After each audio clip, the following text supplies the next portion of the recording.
Eesti esimene nullenergiahoone siis tuleb siis siia Rakveresse ja Euroopa Liit meile nagu lausa annab sellise tungiva soovituse, et aastast 2020 me ainult sükse maju nagu peaks ehitama. Nii et päramine aeg meil on aastal 2013 hakata siis neid nagu vähemalt paberil planeerima, et me 2020. aastaks nendeni ka välja jõuaks. Ja Martin Taalfeld, Targamaja kompetentsikeskuse ühisprojekt siis Tallinna Tehnikaülikooliga, Tallinna Tehnikaülikooli värsked teadmised ja mõtted selles suunas. Tervist, kõigepealt ma siiski esialgu räägin ligimullenergiahoonest, mitte nullenergiahoonest. Aga öelda minu nimi on Martin Taalfeld, ma olen Tallinna Tehnikaülikooli doktorant ja professor Jarek Kuninski poolt juhitud ligimullenergiahoonete uurimusgrupi liige.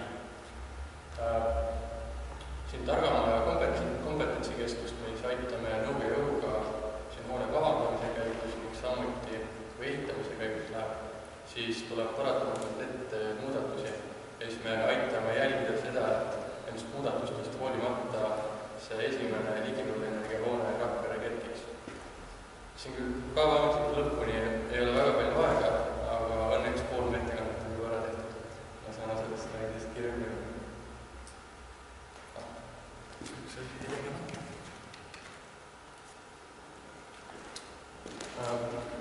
Küsimused, mille ma üritan vastust anda, on, mis loom see ligimullenergiahoone ikkagi see on, siis kuidas mida silmas pidada ligimullenergiahoone kavandamisel ning samuti siis tutvustan, kuidas on vähemalt paberil jõutud selle Targamaja kompetentsikeskuse puhul ligimullenergiahoone tasemel.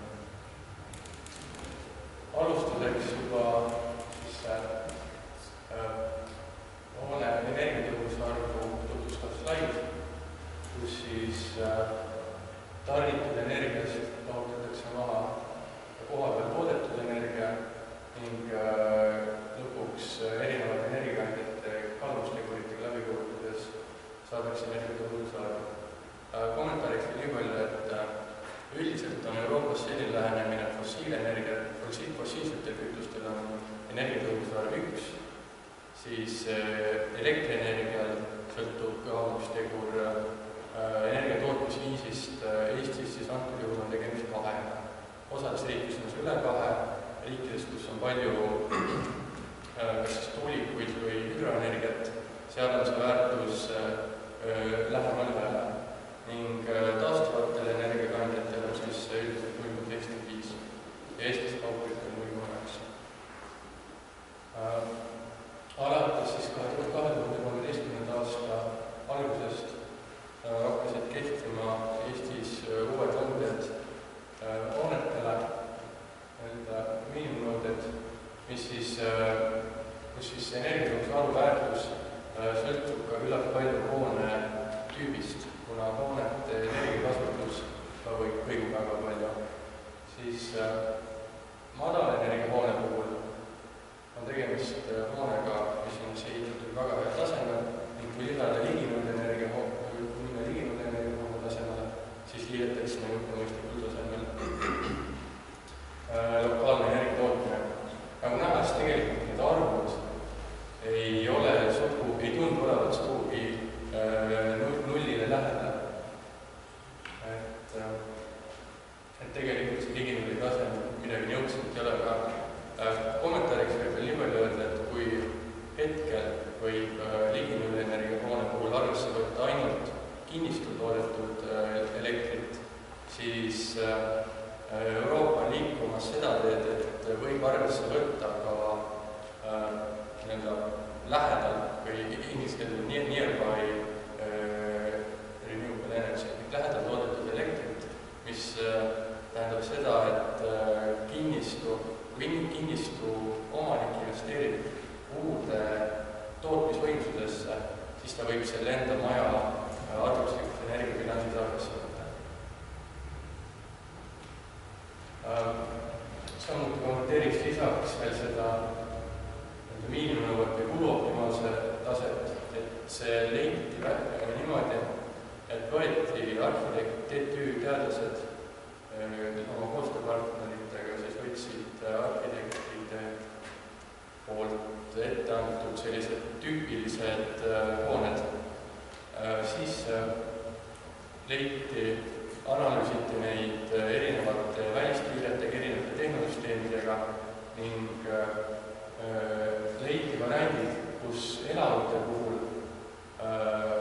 oleks siis hoone kulu 30 aasta jooksul minimaalne ning mitte elamatel 20-aastase tsükli jooksul.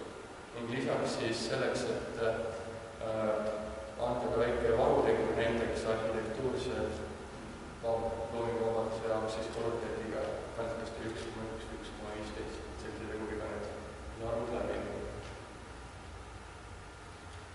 Edasi siis igal hoonel antakse välja energiamärgis, miinimumnõuete vastu hoone on C-klass, madalenergia B ja liikunud siis laagis. Hoone energiatõhusus ei tohi kunagi ära unustada sisekliimat. Sisekliima arvelt saadud energiasääst ei kompenseeri kunagi kahju, mis siis sünnib vastavalt kas suurenenud haiguspäevade arvust või siis kas või sellest, kui näiteks töötaja on küll füüsiliselt töökohal olemas, aga kehva sisekliima tõttu ta tegeleb hoopis millegi muuga, kahju lahke, mis iganes. Ehk väga oluline on see, et oleks tagatud vajalikud sisetemperatuurid soojuslikumuvabuse tagamiseks ja samuti siis ka piisav värske õhu juurdevool ruumi. Muidugi hoonetes ei ole inimesed, siin on toodud maksimaalsed arvutuslikud õhuvolkurvad. Alati ei ole hoones kõik inimesed kohal ja seetõttu võib arvutustes võtta ka seda arvasse, et kui ventilatsiooni õhku vähendatakse vastavalt vajadusele, näiteks seesama ruum, enamus aja seisab ilmselt tühjana. Kui siin oleks nõudluspõhine ventilatsioon, mõõdetaks näiteks temperatuuri, süsihappegaasi sisaldust või siis mõlemat, siis võikski tegelikult enamus sellest ajast hoida ventilatsioonis minimaalsel tasemel. Ja kui siin toimub mõni üritus, siis andurid kohe registreerivad selle, et inimesed tulivad sisse, siis kohe tõstetakse õhuvooluulukesid. Siin nüüd paar näidet ka Euroopas ehitatud ligimüülienergiahoonetest. See on Hildings asuv ümberistetalo, kus on siis kasutatud sarnaselt kavandatavale hoonele ka topeltfassaadi, et tegelikult kuigi aknad ei ole väga suured, suudetakse anda hoonele selline suhteliselt meeldiv klaashoone välimus ja hiljem ma räägin muudest plussidest. Siin on siis lisaks üks Prantsusmaal asuv ligimüülienergia bürohoone. Kuidas siis saavutada ligimüülienergia hoone? Alustuseks tuleb tähelepanu pöörata hoone eelkõige hoone fassaadile ning lisaks ka mõningatele tehnosüsteemidele, et tagada see, et hoone üldse vajaks vähe energiat, et oleks vaja vähe energiat ruumides soovivuse sisekliima hoidmiseks. Edasi, kui see on tagatud, alles siis tuleks hakata tähelepanu pöörama energiatootmisele, et kui efektiivselt me suudame selle soojuse ruumidesse transportida ja jahutusi, kas me kasutame soojuspumpasid või näiteks hoopis kaugkütet. Ja ligimüülienergia hoonele kohaselt tuleb ette näha ka mõistlikul tasemel lokaalne energiatootmine, näiteks siis päikesepaneelidega. Siin ma olen ära toonud ka EVAK-i poolt EVAK-i energiatõhususe tööst pihta pandud targa maja simulatsiooniprogrammi mudelipilt. Ehk üldiselt kõik need arvutused käivad dünaamiliste simulatsiooniprogrammiga.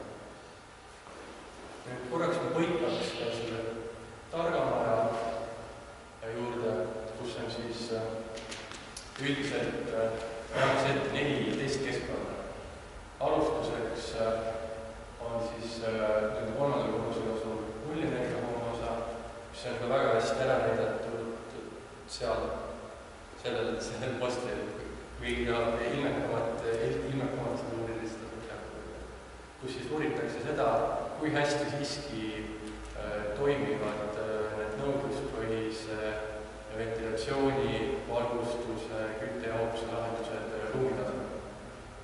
Edasi on siis madalenergiahoone osa, millal peetakse silmas siis neid turutatavad aatriumid ja topeltfassaadi, siis edela ja kagu- ja edela fassaadil.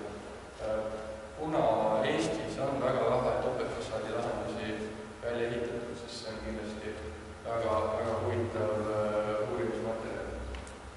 Edasi, ma ei tea, inimesse tuleb, aga plaanitakse uurida ka sellist just miljööväärtuslikku hoone tehnosüsteeme. Sinna minu arust oli, kuigi sinna taha ruumi oli ette nähtud ruumipõhised ventilatsioonilahendused, mida siis kasutatakse hoone renoveerimisel.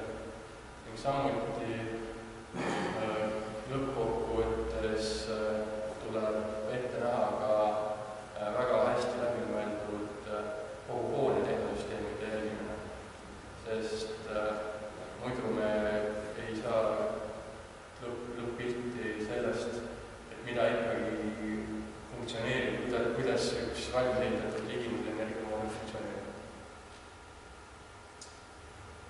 Nüüd, kuidas siis kavandatavas hoones on madal energiaväärtus tagatud? Eelkõige on kasutatud väga häid välispiiretilahendusi. Antud juhul on siis välisseentes ette nähtud soojustuspaksus 400 mm, katuslaes lausa 500 ning on kasutatud hea soojapidavusega ja enam-vähem mõistlikkusega akende lahendust. Siis edasi on hoones loomulikult ette nähtud sissepuhke väljatõmbeventilatsioon, kus tehnoruumis asub üks ventilatsiooniseade, mis ühendatakse siis ruumidega ventilatsiooniturustiku kaudu. Siin tuleb tähelepanu juhtida kahele olulisele aspektile. Lisaks siis soojustagastina, mis suudab tagastada enamus sellest soojusest, mis väljatõmbeturnustikuga välja tõmmatakse, on väga olulised energiatarbijad, need 2 ventilaatorit, mis panevad selle õhu sinna torustikus ringi liikuma. Ja ma arvaks, et tänu elektrienergia kaalumistegurile on see aspekt võib-olla isegi olulisem kui see soojuse tagastamine. Edasi on siis vajalik ka läbimõeldud päikesevarjestus, üldse kas seda, kas päikesevarjestust üldse on vaja. Antud juhul on siis siin hoones ette nähtud topeltfassaad, sinna taha siis akendete ribid, mida siis saab vastavalt vajadusel ajamite abil liigutada ja siin on siis välja toodud üks selline läbilõige sellest hoonest, kus on mul suhteliselt suvaliselt need numbrid valitud, aga näiteks kui vaadata seda väljas on parasjagu -5 kraadi. Näiteks siin ruumis on parasjagu üks või mitu inimest kohal ja tegevus toimub. Ilmselt seal on suhteliselt palju või piisaval määral sooviseradusi, et ruumis ei oleks kütet vaja. Ja siis ja lisaks paistab ka natuke päikest sisse. Selleks, et siin töökohal oleks tagatud sobiv valgustase, siis on, aga ei oleks liiga räige, siis on rivid ette tõmmatud aga selle rivide nagu varjastuse kompenseerimiseks hoiab valgustus sellist sobivat taset umbes 500 luksi töötada. Nüüd, kui vaadata alumist ruumi, siis siin inimesi ei ole. Antud juhul ei ole ka tagatud 500 luksi tööpinna, aga sellest ei ole midagi, sest seal ei ole inimesi, neil ei ole seda valgustust parasjagu vaja. Ja samuti, kuna siin inimesi ei ole, võib-olla seal on vaja natuke kütet ja sellepärast on see riigi eestvedanud.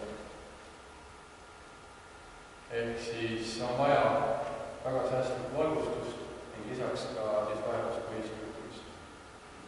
Nüüd, kui need aspektid on üle käidud, siis peaks energiavajadusega enam-vähem korras olema.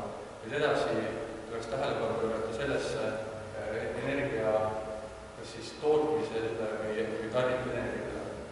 Antud juhul on siis hoone põhiline küttevajadus kaetakse soojuspumbaga, mis siis on ühendatud energiakaevudega, mis siis tagavad aasta läbi stabiilse veetemperatuuri, kust siis on võimalik aasta läbi saada ka väga hea efektiivsusega soojustette.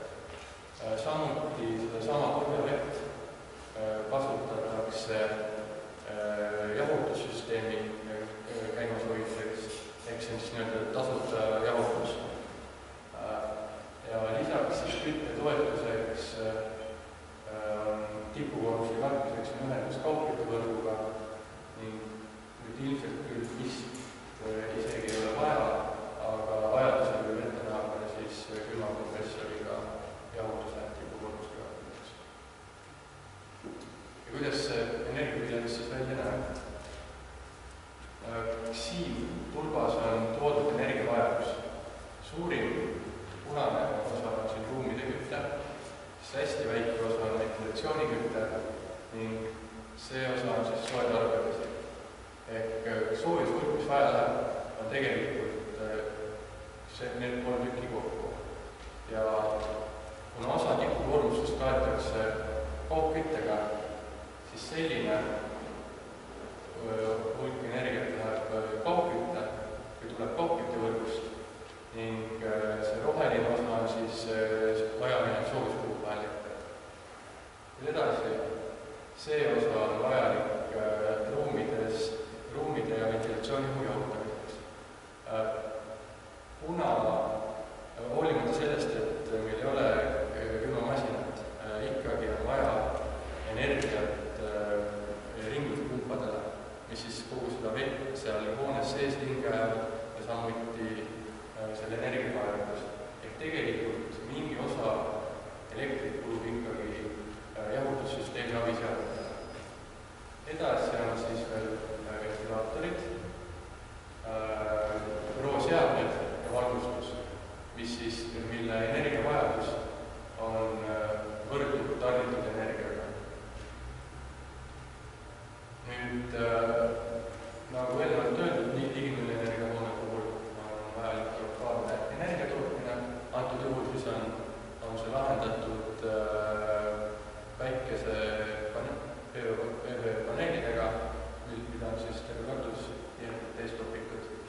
Ja siin siis on näha see vajalik tarnitud energia ilma PV-paneelideta, siis see väike osa on siin kaugkütte, suur sinine on elekter ning sellest siis lahutatakse maha PV-paneelide poolt toodetud elektrihulk. See on siis kokku tarnitud energia ja kui soojus korrutada läbi kaalumisteguriga 0,9 ja see elektri osa kaalumisteguriga 2,0, siis lõppkokkuvõttes saadakse energiatõhusus arv 65 kWh ruudule, mis on siis väiksem nõudes 100 kWh ruudule. Ehk praegu meil on olemas suhteliselt korralik varu diginull energiahoonete noorteelites. Tänan kuulamast. No nii. Kas tekkis küsimusi nullenergia osas? Minul tekkis küll küsimus, et kui nagu vaadata neid nullenergia maju, siis seal on, või ütleme siis väga täpne oli see ligi nullenergia. Siis ligi nullenergia hoonete puhul on soojuskoormus on niivõrd väike, et ütleme mingi 100 ruudune elamu, ütleme, et seal on nagu talvine selline, mingi umbes, ma ei tea, 8 vatti või midagi on sul vaja seal mingi 100 ruuduse elamu kütmiseks. Aga nüüd teeme nagu liitse arvutused. Üks inimene, üks täiskasvanud inimene annab umbes mingi 80–100 vatti. Nii et väike vihje tähendab, kui teil on kunagi tulevikus on see tore mingi massiivmaja või ligi nullenergiamaja ja teil on nagu külm, siis kutsuge endale külalist. Kui te kutsute oma tänapäeval, et 10 inimest külla, need juba kütavad teil toa soojaks. 10 inimest talvel ja ongi tähendab, mitte midagi rohkem ei olegi vaja. Siis peate juba radika välja võtta.